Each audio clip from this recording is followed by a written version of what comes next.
BFM Business, la librairie de l'écho. Emmanuel Le Chypre. On se retrouve pour la deuxième partie de cette librairie de l'écho. Nous la clôturons comme de coutume avec nos chroniqueurs Benaouda Abdelhaim et sa moisson d'études glanées dans le monde entier. Alexandra Paget qui reviendra sur un grand événement historique. Et puis on retrouve tout de suite évidemment nos critiques. À ma gauche, Christian Chavagneux, éditorialiste à alternativeéconomique.fr, critique aussi des livres dans Alter Echo. Et puis à ma droite, Julien Damon qui enseigne à Sciences Po, à HEC et qui lui contribue régulièrement aux chroniques livres de nos confrères des Échos. Allez, on commence avec le choix de Christian Chavagneux, le nouveau livre de Angus Deaton, ça s'appelle Economics in America. Oui, alors c'est pas encore traduit en français, donc le livre vient de sortir chez Princeton University Press. Le livre vient de sortir aux États-Unis. On connaît Angus Deaton, ce célèbre économiste américain d'origine britannique, qui a sorti le fameux livre sur les Death by Despair, qui montre que si vous n'avez pas au moins 4 ans d'études aux États-Unis, vous êtes marginalisé du marché du travail et que la Big Pharma arrive avec ses opioïdes et vous tue. Et ça se voit même dans la démographie américaine, tous ces morts de désespoir. Donc il y revient un petit peu, mais c'est un livre patchwork où il parle de plein de sujets à la fois. Il livre ses réflexions sur quelques grands sujets économiques. Il démarre en disant, moi, quand je suis arrivé du Royaume-Uni, il est écossais d'origine, pour arriver aux États-Unis, j'ai été frappé par une ambivalence totale. C'est que d'un côté, ils ont les plus grandes facs du monde, et de l'autre côté, il y a le plus grand anti-intellectualisme que j'ai jamais connu ailleurs dans d'autres pays. Donc il y a plein de sujets comme ça, mais j'en prends deux ou trois. L'aide au développement.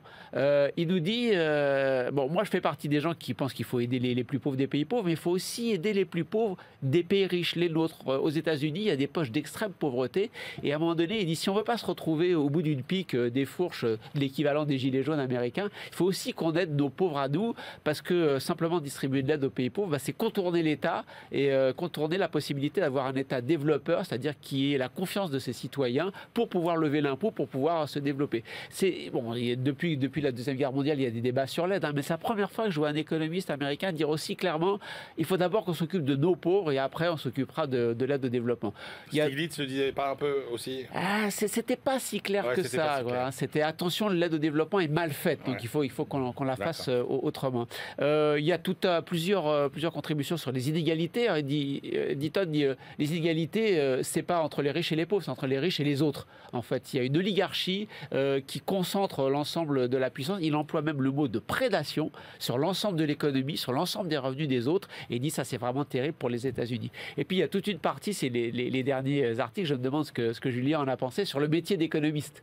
C'est intéressant pour quelqu'un qui a eu le prix de la Banque de Suède, qui est un économiste reconnu partout dans le monde, et il nous dit ce que tous les économistes français que je connais qui ont été aux États-Unis disent, un séminaire de recherche aux États-Unis, il faut avoir l'estomac bien accroché. C'est d'une violence extrême. C'est très poussé. C'est très sexiste en plus.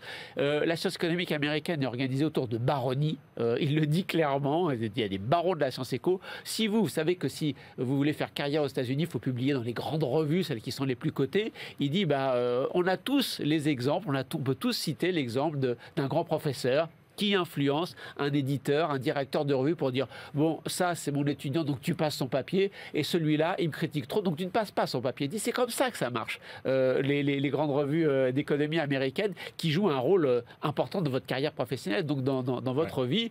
Moi je suis assez d'accord avec l'idée qui développe selon laquelle les économistes ont surévalué leur importance politique.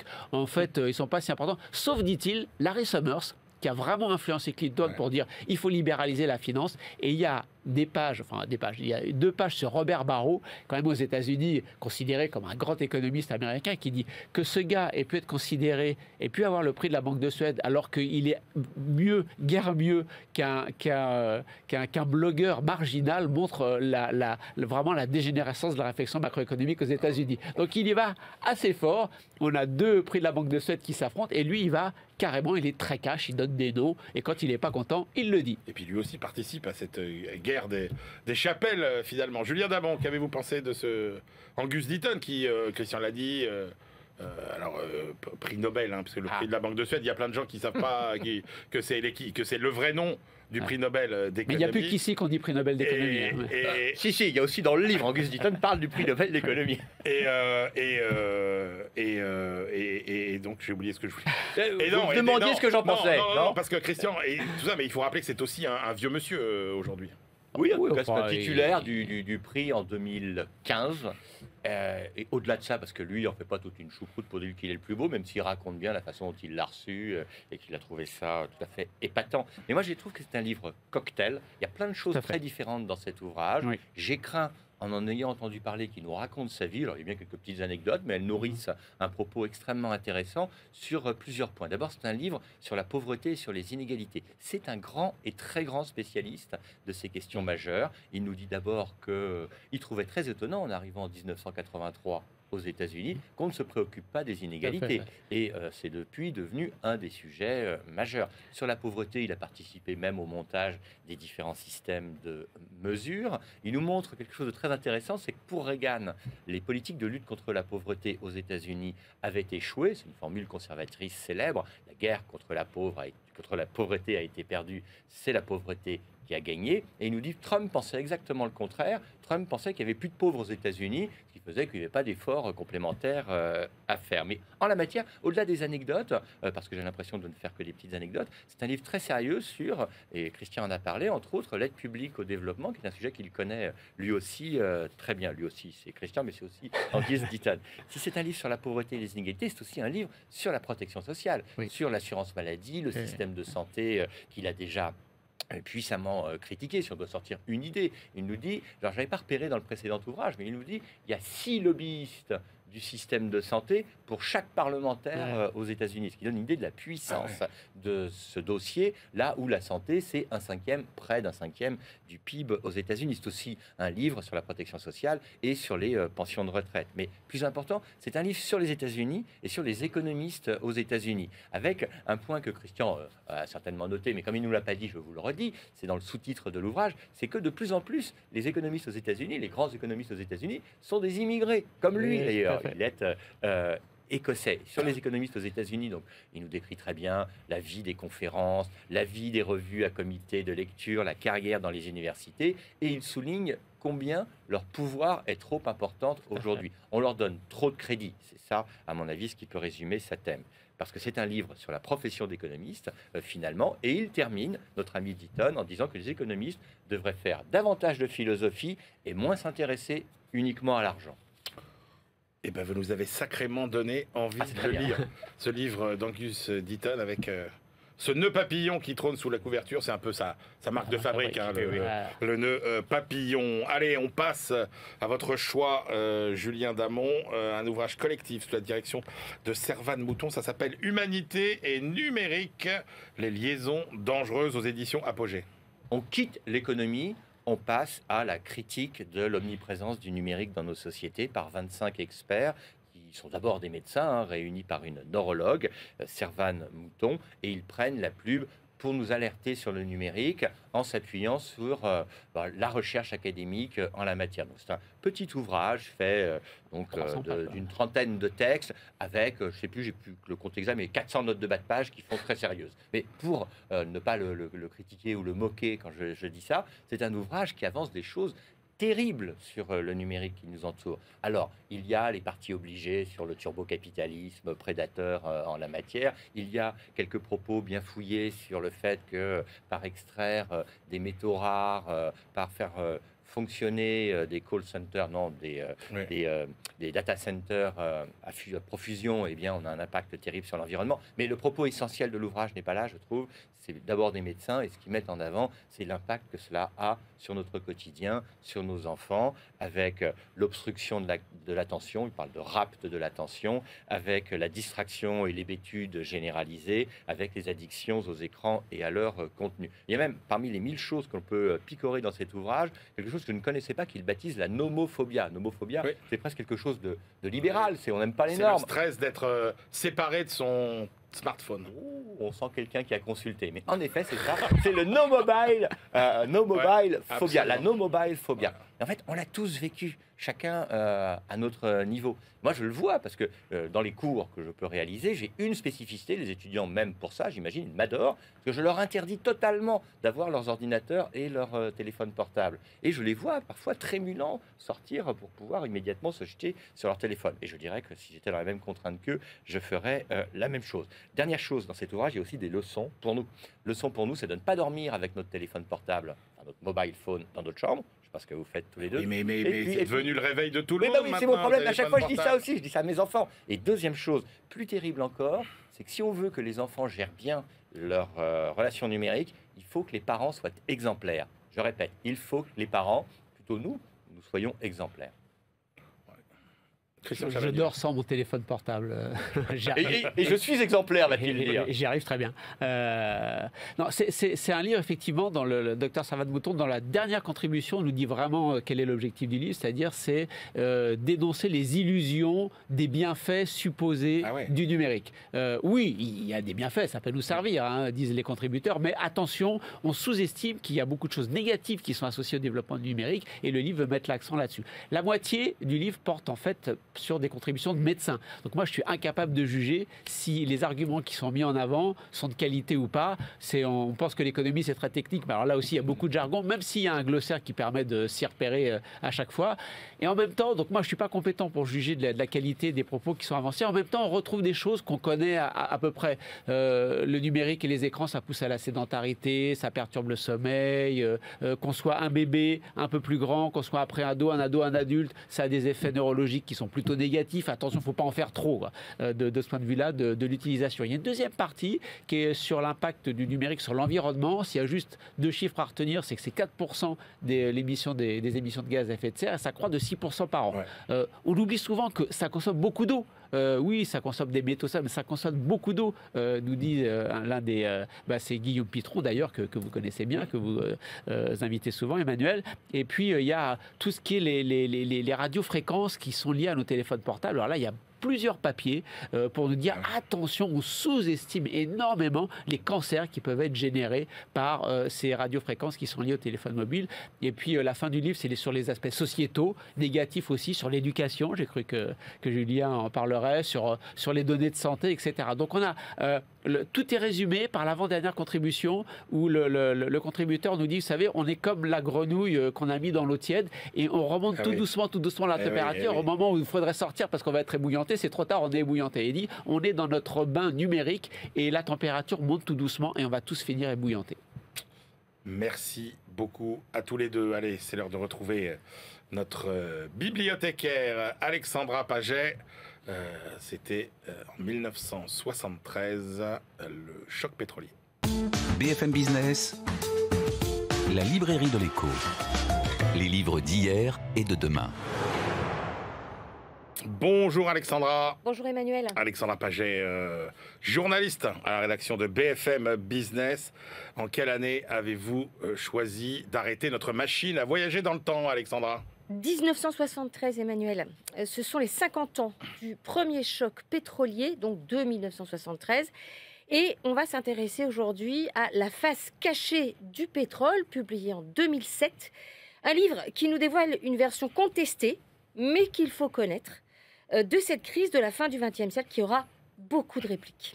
Alors, on parle de version contestée dans un livre qui est écrit par un auteur qui est lui-même un peu sulfureux. Alors, Éric Laurent. Donc oui, il faut le dire. Oui, il faut le lire, bien sûr. Mais parce que sa thèse est intéressante et qu'il n'est pas la seule à la partager et qu'il faut effectivement la connaître. Alors, c'est pour ça qu'on en parle aujourd'hui. En revanche, évidemment, les précautions d'usage. Il est effectivement très sulfureux, cet auteur-là. Alors, il y a les grands reporters au Figaro Magazine dans les années 80, spécialisés en géopolitique. Il est notamment l'auteur de portraits de grandes personnalités internationales, dont... Et c'est la fameuse affaire Hassan II qu'il est soupçonné d'avoir fait chanter en échangeant la non-publication d'un livre de révélation sur son régime contre de l'argent. Mais en ce qui nous concerne et sur ce livre... ce qui nous intéresse, c'est que c'est quand même un spécialiste des marchés pétroliers. Et donc, quelle est la thèse qu'il défend sur le choc pétrolier ?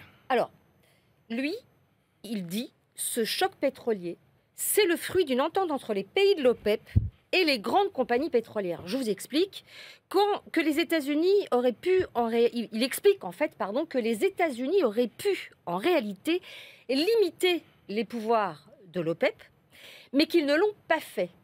Pourquoi ? Parce qu'ils ont eux-mêmes soutenu leurs compagnies pétrolières et avec elles la flambée des prix du pétrole pour maintenir leur hégémonie mondiale. Un jeu de billard à 3 bandes, plus politique qu'économique en fait. L'idée, grâce à des prix élevés de l'énergie, vous me suivez, diminuer la capacité concurrentielle de l'Europe et du Japon sur les marchés internationaux et transformer leur dépendance énergétique envers l'OPEP, donc en dépendance envers les États-Unis, en rendant ainsi compétitives leurs propres sources d'énergie internes. D'accord, le raisonnement se tient. Et la morale de cette histoire, vous deviez me dire. Oui.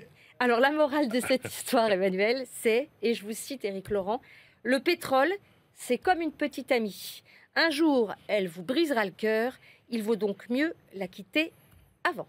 Oui, c'est ce que tous nos pays essayent de faire et on voit à quel point c'est difficile. Merci beaucoup Alexandra Paget et c'est l'heure de retrouver notre globetrotter et sa moisson d'études glanées dans le monde entier, Benahouda Abdelhaim. BFM Business, la librairie de l'écho. Les livres d'ailleurs. Cher Benahouda, on commence avec cette question cruciale. Qui dirigera Gaza après l'opération Déluge d'Al-Aqsa ? Oui, l'opération du Hamas, c'est l'opération Déluge d'Al-Aqsa, c'est le nom qu'a donné le mouvement palestinien à son offensive contre Israël le 7 octobre. Tandis que se multiplient en ce moment les évaluations quant à la nature de cette attaque, certains analystes dans cette région, issus de cette région, passent déjà à une supposée phase ultérieure, celle où, hypothèse, le Hamas serait anéanti par les Israéliens, ce qui supposerait de penser la gestion de la bande de Gaza d'après. Karim El-Kadi travaille au Caire pour le Centre Al-Ahram d'études politiques et stratégiques. Lui pense qu'Israël pourrait ne pas être en mesure de déraciner, je cite, le Hamas de l'administration de ce territoire, comme l'ont fait dans un premier temps les États-Unis avec le régime taliban après les attentats du 11 septembre 2001. L'expert égyptien considère qu'Israël n'a pas les capacités de réoccuper et d'administrer durablement la bande de Gaza. Le gouvernement Netanyahou, écrit-il, devra alors gérer directement les affaires de 2 300 000 personnes, ce qui selon lui représentera un trop grand fardeau politique, militaire, économique à l'échelle d'un pays comme Israël, même soutenu à bout de bras et sans réserve par l'Occident. Quelles alternative alors, l'autorité palestinienne de Cisjordanie, inconcevable selon lui qu'elle accepte encore un rôle de supplétif administratif, le djihad islamique totalement impensable pour les Israéliens. Karim El-Kadi considère dès lors qu'une telle occupation limitera les capacités d'Israël de manœuvrer sur plus d'un front et cela redonnerait donc à l'Iran et au Hezbollah libanais soutenu par Téhéran les moyens d'opérations ultérieures. L'occupant, selon l'auteur, épuiserait non seulement ses ressources humaines et matérielles, mais aussi ses propres institutions politiques et économiques, d'autant que les Israéliens verraient entre-temps s'écrouler définitivement leur grand projet de conclure le cadre de coopération économique, agricole et énergétique avec les monarchies de la péninsule arabique, à commencer avec l'Arabie saoudite. En fonction de tous ces paramètres, Karim El-Kadi n'écarte donc pas que le Hamas se maintienne au pouvoir. On revient sur la crise de la Silicon Valley Bank, Benahouda, et ses impacts sur les banques latino-américaines. Oui, c'est un zoom sur la résilience de ces banques latino-américaines effectué par 3 économistes de l'Institut Royal Elcano à Madrid. L'effondrement de cette banque, qui fut la référence, rappelons-le, californienne du financement des startups, s'est produit en mars dernier. Il a beaucoup été question des turbulences financières internationales que cela a déclenché, mais d'abord aux États-Unis, en frôlant le pire même. Judith Arnall et ses collègues établissent un contraste saisissant avec les effets tout à fait minimes sur le secteur bancaire de l'Amérique latine. Il s'avère que les niveaux de capitalisation de ces banques latino-américaines sont plus du double de ceux exigés par Bâle III. Bâle III, c'est ce dispositif réglementaire international, le cadre pour les banques. Leur matelas de sécurité donc, en Amérique latine était donc beaucoup plus épais. Leur gestion du risque est nettement plus resserrée. Ces établissements d'Amérique latine ont en fait une préparation, maintenant une habitude, écrivent les auteurs, à la résistance au cycle de hausse des taux d'intérêt sans commune mesure avec leurs homologues des États-Unis ou d'Europe. Cette analyse montre comment ces banques du Sud ont l'habitude d'opérer dans des contextes de volatilité, de crise financière récurrente. Elles gèrent bien davantage de la dette variable ou bien indexée sur l'inflation. En quelque sorte, elles ont l'expérience de la crise. Surtout, les économistes de l'Institut Elcano soulignent que ces banques détiennent dans leur bilan de la dette publique dont la maturité moyenne est inférieure à celle des économies avancées. D'après les calculs joints, près de 75% sont à moins de 5 ans. Le danger dans cette optique apparaît alors davantage maîtrisable. Tout ceci conjugué, somme toute, a permis de très bien encaisser ce choc Silicon Valley Bank. Et pour les auteurs, la nouvelle est d'autant plus intéressante du point de vue de l'Espagne que l'expansion internationale des grands noms de la banque espagnole s'est concentrée précisément sur l'Amérique latine. Et on termine notre tour du monde par le Japon. Benahouda, avoir une assurance maladie universelle, quel impact sur les dépenses dentaires des Japonais? Alors, il s'agit d'une recherche collective à partir de données fournies aux auteurs par le ministère japonais de la Santé et de la Protection sociale. Yukihiro Sato et ses collègues travaillent pour 2 institutions scientifiques du pays. Et ils se sont demandé comment les dépenses de plus en plus substantielles consenties par la collectivité nationale pour les soins dentaires varient en fonction de l'âge, du type de service rendu et de leur durée. Alors, en 1984, ces dépenses étaient de 1960 milliards de yens. En 2020, ce budget a atteint les 3 000 milliards de yens, pratiquement 19 milliards d'euros pour les soins dentaires au Japon, alors que la population diminue depuis 2008. Ouais. Et on souligne en même temps que le remboursement au Japon des soins dentaires, somme toute, un système là, comme dans d'autres pays industriels, à l'acte standardisé, se révèle relativement faible par rapport à la moyenne de l'OCDE. L'augmentation de la dépense se constate particulièrement parmi les personnes âgées de plus de 65 ans. Il y a dans cette tranche de la population, dont la proportion ne cesse d'augmenter au Japon, une multiplication des frais par plus de 2. Il y a un point important aussi mis en exergue, c'est la hausse des prix des métaux précieux qui se répercutent sur les soins dentaires. Mais parallèlement à ce mouvement qui suit bien entendu la pyramide des âges, il s'avère que la part consacrée aux dépenses en couronne, en prothèses, diminue assez nettement et vite. En 1996, c'était la moitié du total. 5 ans plus tard, cela descendait à moins d'un tiers. On voit dans les éléments analysés aussi que chez les 0-14 ans, c'est la prévention médicale, l'orthodontie, qui concentre de plus en plus les dépenses, ce qui modifie radicalement l'approche à venir de ce segment de la protection sociale. On passe d'une dentisterie du traitement, je cite, à une dentisterie de gestion. C'est un changement de la conception d'aller chez le dentiste au Japon qui est en train de se jouer. Absolument passionnant. Merci beaucoup. Benahouda, c'est l'heure de nos ultimes choix. BFM Business, la librairie de l'écho. Les livres de la dernière minute. Julien Damon, quelle est votre dernière sélection pour aujourd'hui?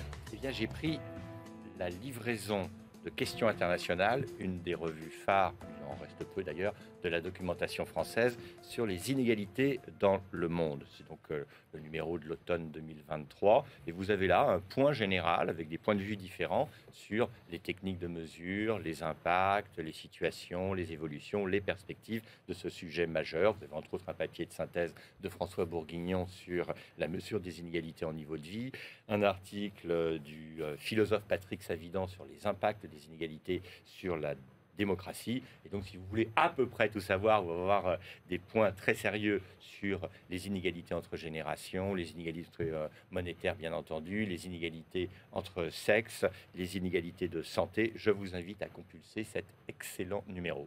Christian Chavagneux. Un petit livre sur le regard des économistes sur l'économie sociale et solidaire. Une vingtaine d'économistes ont été sollicités. Pardon, beaucoup plus d'économistes ont été sollicités, mais tous les économistes orthodoxes ont refusé de répondre. Signe que l'économie mainstream a quand même du mal à penser l'entreprise. Alors l'entreprise dont le but est une lucrativité limitée, encore plus. Donc pour la vingtaine qu'on a, qui restent des économistes à peu près hétérodoxes, de Robert Boyer, Éloi Laurent, Blanche Segrestin et plein d'autres, ils connaissent plutôt bien ce que c'est que l'économie sociale et solidaire. Ils appuient sur les forces, mais aussi sur les faiblesses. Et si on veut faire le tour, si on ne connaît pas bien le sujet, qu'est-ce que c'est que ce projet entrepreneurial qui est aussi un projet de société? Voilà un bon petit ouvrage pour se plonger dans le sujet. Eh ben, écoutez, moi, je vous emmène sur d'autres chemins. Celui du dernier cortège de Castro. J'ai été surpris par ce livre. Alors, l'auteur, on ne l'attendait pas là, c'est Matthias Fekl, qui était secrétaire d'État au commerce extérieur, qui a été ministre de l'Intérieur. Et donc, il nous raconte finalement, avec comme fil conducteur, le dernier cortège de Castro, qui va traverser Cuba pendant plusieurs jours entre La Havane et l'Oriente. On est en 2016 et donc à travers ce cortège et ces haltes, il remonte l'histoire de Cuba et c'est, ma foi, ça se lit extrêmement bien, c'est passionnant, il raconte tout finalement, à la fois les succès, hein, la santé, l'éducation, autant où Cuba était aidé par l'Union soviétique et puis l'effondrement qui a suivi. Franchement, j'étais assez bluffé, c'est assez réussi. Voilà, c'est la fin de cette librairie de l'Écho. On se retrouve la semaine prochaine et d'ici là, évidemment, bonne lecture.